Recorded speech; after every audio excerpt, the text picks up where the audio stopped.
Hi, everyone. Welcome to the podcast where we're going to talk today about the college football playoff, both the FCS and the FBS. And we're going to start off by first, I was having a conversation with a friend who was going on about the Notre Dame and Miami jump flip.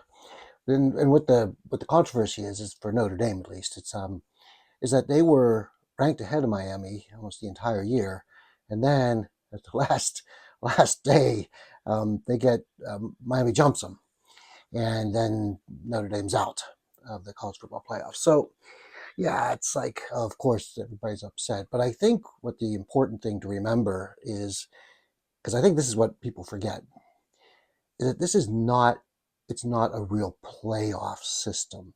It's an invitational tournament, right? So you're invited. If you do well and you meet certain things, you get invited to the tournament. It's nothing, it's just the same as like a karate tournament that you get invited to, right? So you go to the worlds or the internationals or whatever they may be, and you got to get invited to it. You get invited and you can compete. If you don't follow the rules, get enough points, and etc., then you don't get invited, regardless who you are. And so that's kind of what would happen there.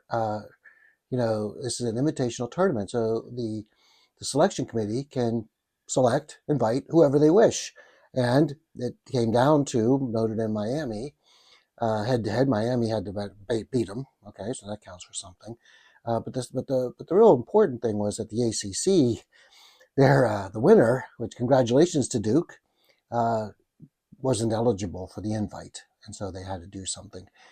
If it was a real playoff system, okay, then like championship games matter.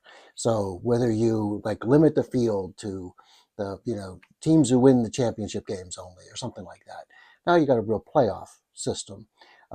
Or if you open it up and say, okay, uh, the conference championship games, like for SEC, Big Ten, Big 12, maybe ACC, those teams get in. The winner and the loser get in regardless; they're guaranteed.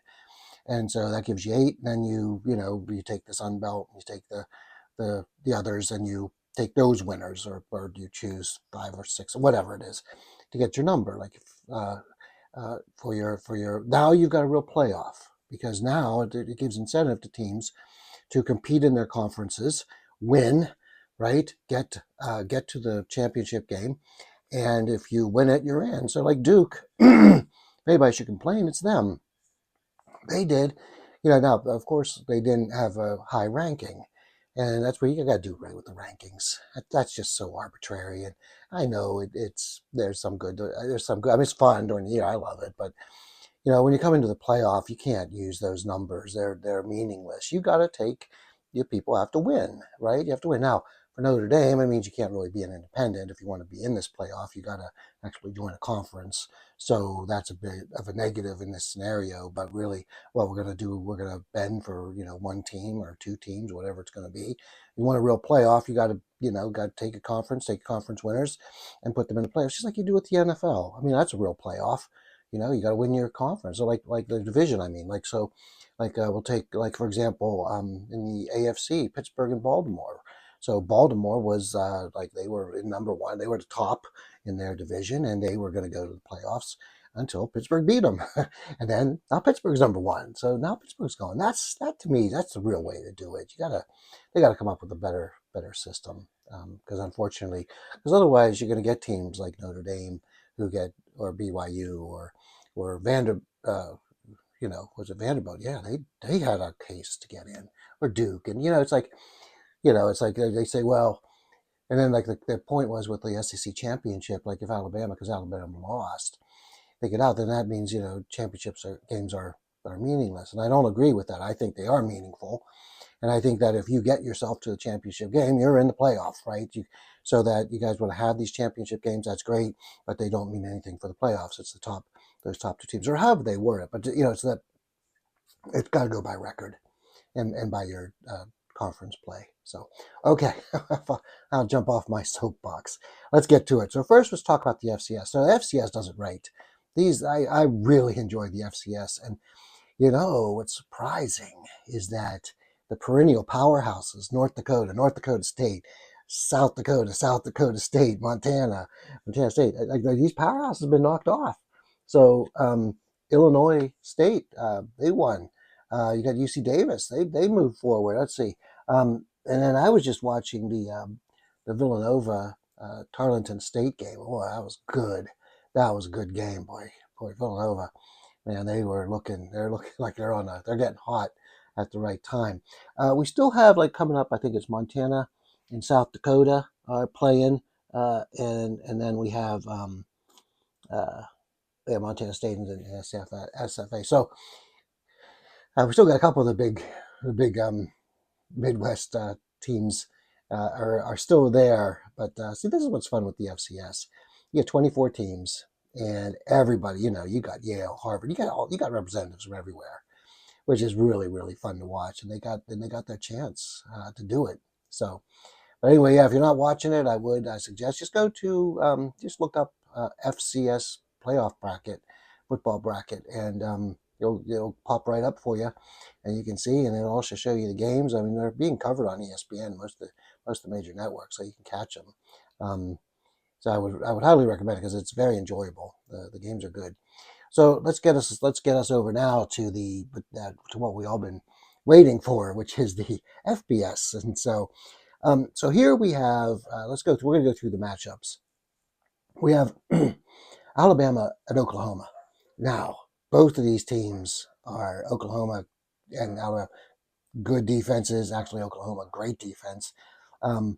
This is going to be a rematch, a slugfest, if you ask me. I think it's going to be a field goal who's going to determine the winner. And so that's going to be a really entertaining game because both teams know each other now. So it'll be interesting to see what the coaches do with the changes. The winner then goes and faces Indiana, the the team that showed us this year that they are for real. Yes, last year everybody kind of thought Cinderella, right? You didn't really know, but no, they're for real, man. That was a nice win in the Big Ten championship game against Ohio State. That's where like they showed who they were and what they are. So good for them. So Indiana is going to have to face one of the stronger defensive SEC teams, which yeah, it's like look out. If anything, if I could say anything to the head coach of Indiana, well, what like Google me, Google me. What I would say is, do not look past this team, whoever it is, Oklahoma or Alabama. Don't look past them. Don't look at the next game because uh, they both can knock you out.